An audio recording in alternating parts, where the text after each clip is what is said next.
Série A do Campeonato Brasileiro de 2004, Guarani Cruzeiro no estádio Brinco de Ouro da Princesa. Partida válida pelo segundo turno da competição, 13ª rodada, no dia 17 de outubro de 2004, às 16 horas. O Bugre foi a campo com Jean, Dida, Juninho, João Leonardo e Patrick, Marcos Paulo, Roberto, depois Roncato, Ailton, depois Luiz Fernando e Valdeir, depois Simão, Sandro Hiroshi e Viola, o técnico do Guarani, Jair Pisserni.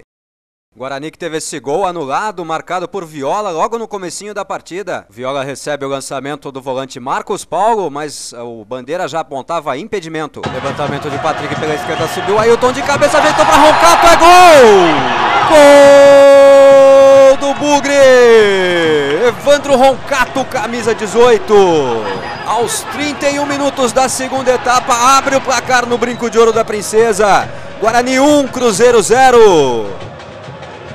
Olha o Patrick de novo pela esquerda, levantamento na pequena área para Viola, testada, é gol! Gol do Guarani, Viola, camisa 9. Aos 34 minutos da segunda etapa, recebeu o cruzamento perfeito de Patrick, de testada firme e forte para o fundo das redes. É o segundo do Bugre no Brinco. Guarani 2, Cruzeiro 0.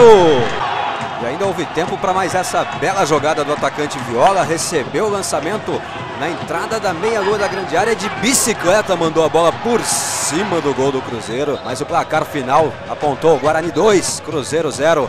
Esse foi o último confronto.